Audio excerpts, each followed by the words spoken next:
तो दोस्तों आज अभ्यास 1 नंबर वास्तविक संख्या पढ़ेंगे। इस अभ्यास के अंतर्गत जो भी चीज़ आता है वो पढ़ेंगे एकदम बेसिक से। तो दोस्तों चलिए चालू करते हैं। सबसे पहले अंक देखते हैं, अंक क्या होता है। अंक की परिभाषा होती है कि किसी भी संख्या को व्यक्त करने के लिए किसी भी संख्या को व्यक्त करने के लिए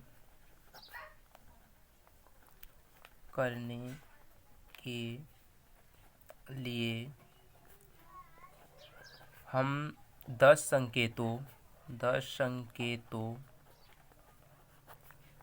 0 1 2 3 4 5 6 7 8 9 और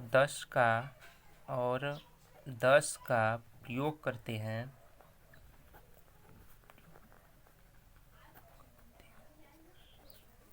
इन संकेतों को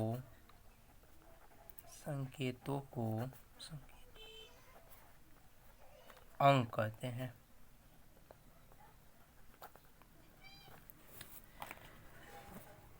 दूसरा नंबर होता है प्राकृतिक संख्या। प्राकृतिक संख्या की परिभाषा होती है 1 से अनंत तक की सभी संख्याओं को प्राकृतिक संख्या कहते हैं। अनंत का मतलब होता है जिसका अंत न हो। जैसे प्राकृतिक संख्या 1 2 3 4 5 6 इसी तरह से अनंत तक जिसका अंत न हो, इसे n से प्रदर्शित करते हैं। तीसरा नंबर आता है पूर्ण संख्या की परिभाषा होती है 0 से अनंत तक की सभी धनात्मक संख्या को 0 से अनंत तक की सभी धनात्मक संख्या को पूर्ण संख्या कहते हैं। यहाँ पे प्राकृतिक संख्या में भी धनात्मक संख्या ही रहेगी।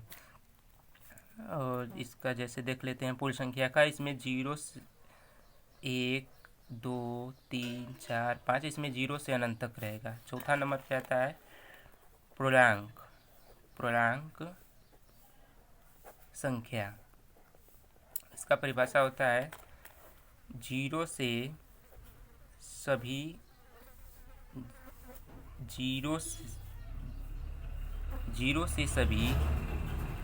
धनात्मक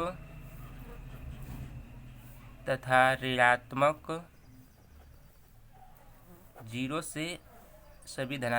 ऋणात्मक संख्या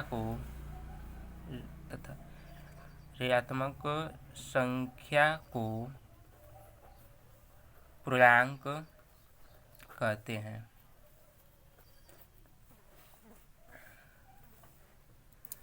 पूर्ण संख्या को इसे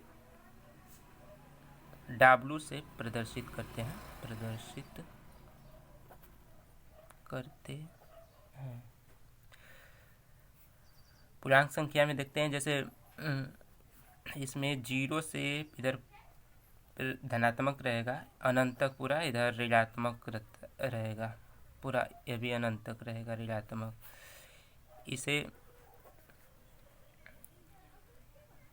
इसे I और Z से प्रदर्शित करते हैं। I और Z से प्रदर्शित करते हैं।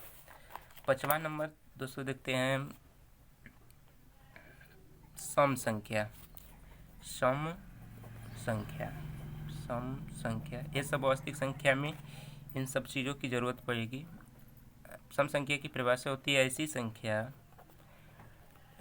संख्या जो दो से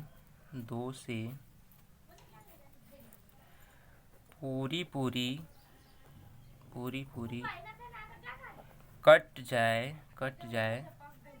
इसे सम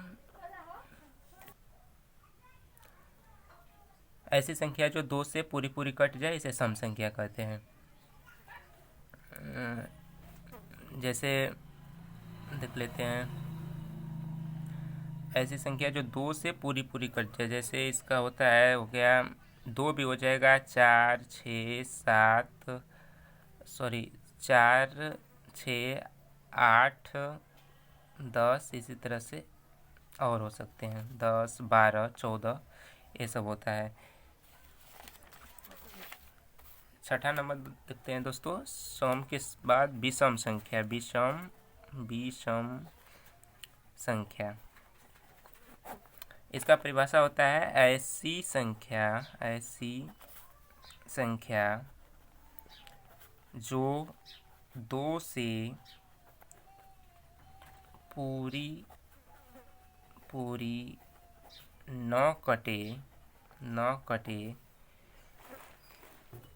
विषम संख्या कहते हैं, विषम संख्या कहलाती। इसका उदाहरण देखते हैं, जैसे 2 से पूरी न कटे, 1 हो जाएगा, 3 हो जाएगा, 5 7 9, इसी तरह से और भी हो सकते हैं। 7वां नंबर पे आता है भाज्य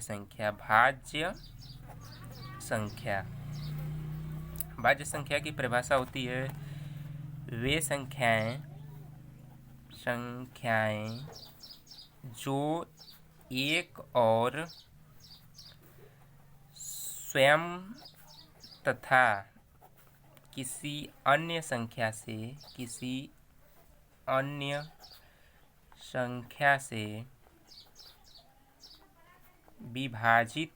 विभाजित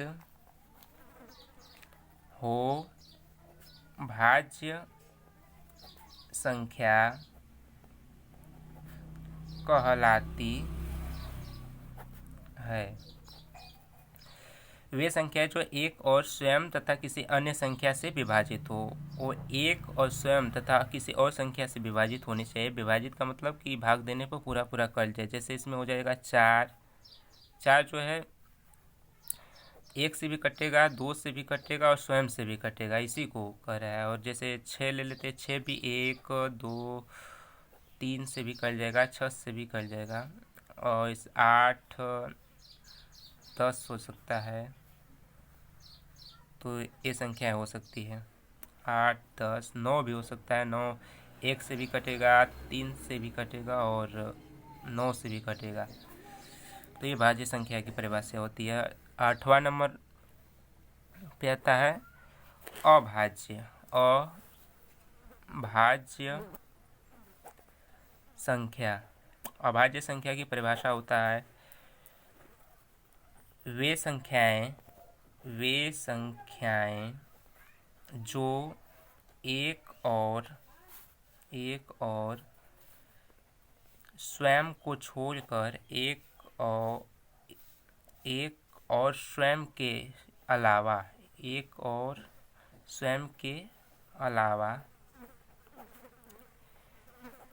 किसी अन्य संख्या से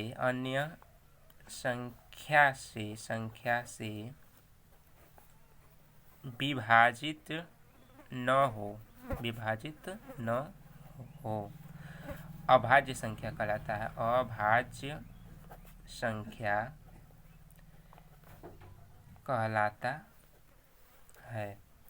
वे संख्याएं जो एक और स्वयं के अलावा किसी अन्य संख्या से विभाजित न होना चाहिए। ऐसी संख्या जो एक और स्वयं से विभाजित हो उसे अभाज्य संख्या कहते हैं। जैसे इसमें हो जाएगा 2 1 से होगा और स्वयं से होगा और किसी अन्य संख्या से नहीं हो सकता। 3 भी देखते हैं, 1 से होगा और 3 से होगा और किसी संख्या से नहीं होगा।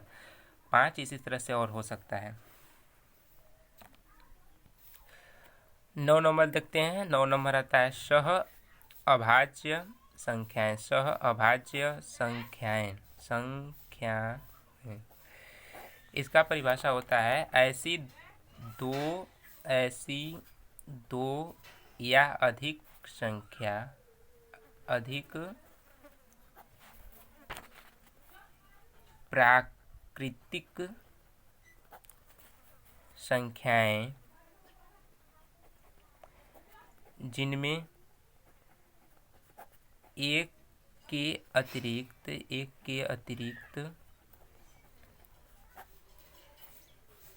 कोई अन्य उभयनिष्ठ गुणनखंड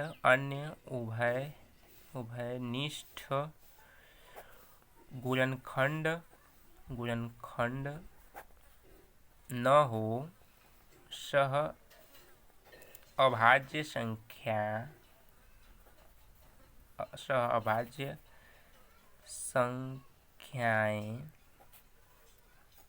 कहलाती है। जैसे लेते हैं इसमें करा है ऐसी दो या अधिक प्राकृतिक संख्या जिनमें एक के अतिरिक्त कोई अन्य उभयनिष्ठ गुणनखंड न हो। जैसे दो संख्या ले लेते हैं 2 और 3। इसमें देखिए उभयनिष्ठ गुणनखंड का मतलब कि 1 3, जैसे 1 का गुणनखंड करेंगे तो 1 और 2 होगा, 3 का करेंगे तो 1 और 3। इसमें कॉमन, जो उभयनिष्ठ का मतलब होता है कॉमन, इसमें केवल 1 आ रहा है और कॉमन नहीं आ रहा है, इसी को उभयनिष्ठ गुणनखंड कर रहा है। इसी तरह से ले लेते हैं 5 और 9 को।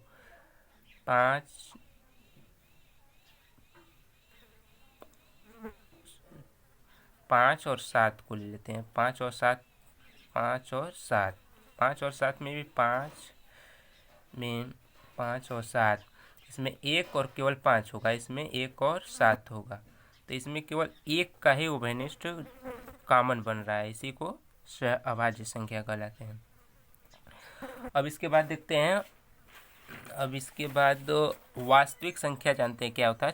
अभ्यास नंबर 1 जो है वास्तविक संख्या, इसको जानते हैं कि वास्तविक संख्याएं क्या होती है।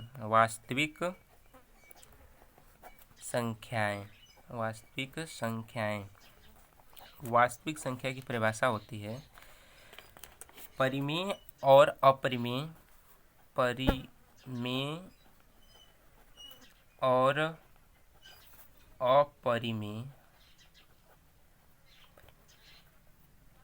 दोनों संख्याओं को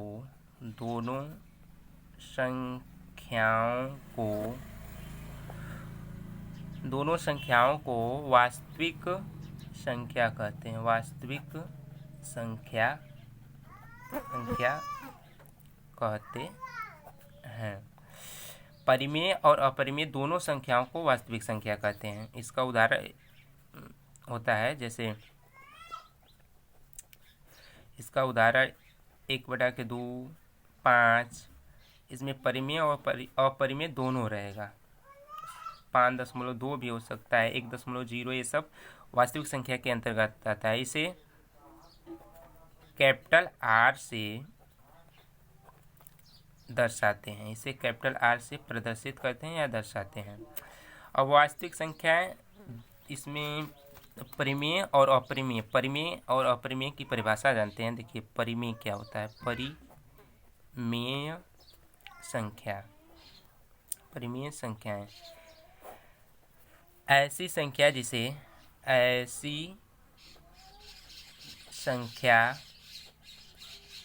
जिसे हम P/Q के रूप में लिख सकते हैं। P/Q यानी कि अंश और हर P के रूप में, P/Q के रूप में लिख सकते हैं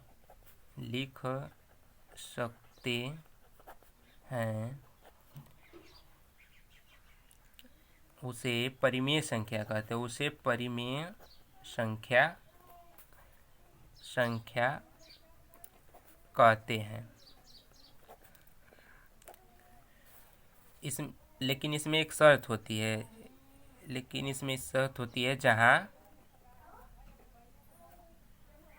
जहाँ Q is not equal to 0, Q Q zero के बराबर यानी कि हर कभी भी जीरो के बराबर नहीं होना चाहिए। इसका उदाहरण देखते हैं, जैसे 2/5, 3/5, 8/7, 3 इत्यादि, ये सब परिमेय संख्या में होते हैं, लेकिन इसका हर जो है कभी भी शून्य नहीं होना चाहिए। दूसरा नंबर पे अपरिमेय संख्या जानते हैं। अपरिमेय संख्या, अपरिमेय संख्या, अपरिमेय संख्याएं ऐसी संख्या जिसे p/q के रूप में व्यक्त न कर सके उसे अपरिमेय संख्या कहते हैं। ऐसी संख्या जिसे p/q के रूप में व्यक्त न कर सके उसे अपरिमेय संख्या कहते हैं। उसे अपरिमेय संख्या कहते हैं। जैसे √2, ये p/q के रूप में नहीं लिख सकती। ये जब आएगा तो √2 कुछ दशमलव में आएगा, जैसे, और हो सकता है √5, √7। पाई भी अपरिमेय संख्या होती है। तो ये वास्तविक संख्या का परिभाषा हुआ। वास्तविक संख्याएं के अंतर्गत ये सब परिमेय संख्या आती है। और इसमें जानते हैं जो यूक्लिड विभाजन परिमेय है, इसको जानते हैं, और इसके बाद इसका एक उदाहरण करेंगे। देखिए, यूक्लिड विभाजन परिमेय सूत्र होता है यूक्लिड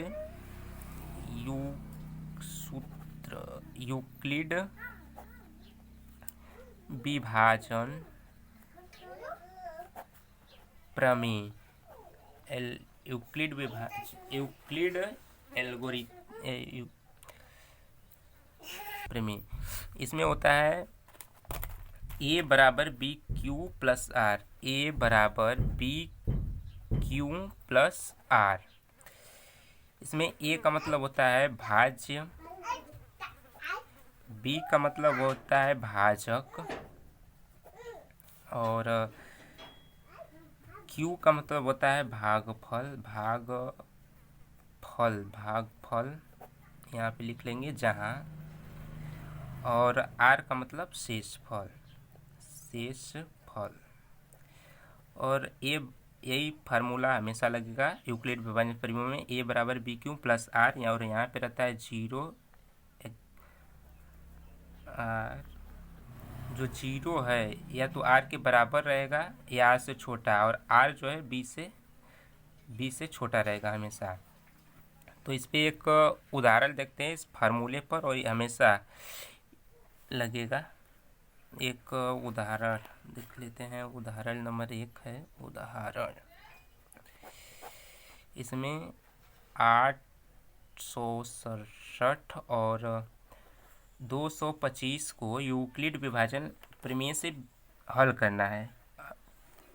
तो कैसे करेंगे? सबसे पहले हल लिखते हैं। हल में इसमें देखेंगे जो सबसे छोटा और बड़ा, इसमें देख करके अपना बड़े और की ओर चिन्ह लगा लेंगे। जैसे छोटा है 255, बड़ा इसमें 867 है। इस तरह से हल करना है, और जो छोटा है उसी से भाग देना है बड़ा वाला में। सबसे पहले बड़ा वाला छोटा वाला 255 भागे 867 भाग करेंगे 3, और यहाँ पे यूक्लिड विभाजन प्रमेय वाला सूत्र लिखेंगे बगल में, और ये भाग करना पड़ेगा। विभाजन प्रमेय क्या सूत्र होता है? a बराबर BQ प्लस R। बगल में जब तक नहीं करेंगे तब तक हमें पता नहीं चलेगा कि कहाँ कैसे ये सब आ रहा है। भाज्य, भाजक, शेषफल, ये सब कहाँ से आ रहा है, इसलिए दिखाना पड़ेगा एग्जामिनर को कि नहीं ये इसी तरह से एकदम सेम टू सेम करना है। तो ये 255 से भाग करेंगे 3 बार जाएगा, और 3 बार में आएगा 765। जैसे 7 में से 2 घटाएंगे 2 बचेगा, 1 6 में से 6 0, और 8 में से 1। अब क्या होता है कि जिस तरह से मौसा करते हैं बस उसी तरह से सेम टू सेम करना है। अब यहाँ पे कैसे लिखना है? देखिए, सबसे बड़ा जो है इसमें जो है बड़ा है इसमें 867, तो a की जगह यानी कि भाज्य जो है 867, तो 867 लिखेंगे। और उसके बाद ई लिखेंगे बी। बी क्या है? भाजक।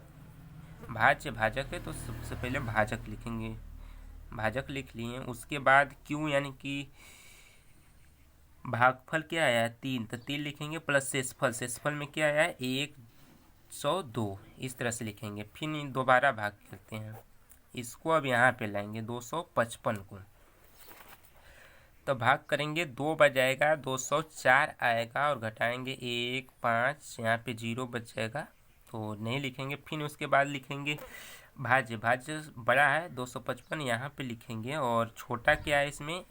भाजक। भाजक छोटा है 102, छोटे वाले को यहाँ पे, फिर प्लस, फिर शेषफल नहीं, शेषफल नहीं, भागफल। भागफल क्या है? 2, तो भागफल लिखेंगे प्लस शेषफल क्या आया है? 51, तो एक शेषफल 51 लिख लिए। उसके बाद अभी इसको करना है, फिर ये जो है यहाँ पे आएगा 102, भाग करेंगे 2 बार जाएगा, जब 2 बार जाएगा 2 बार में कट जाएगा, 0 आ गया, तो 0 यहाँ पे आ गया, छोड़ देंगे। अब देखेंगे बड़ा वाला यानी कि भाज्य, बड़ा वाला भाज्य, भाज्य यहीं पे लिखाएगा 102। भाजक क्या है? 51 प्लस भागफल क्या है? 2 प्लस शेषफल 0 आएगा। जब शेषफल 0 आया है तो हमारा HCF यहीं पे HCF क्या हो जाएगा?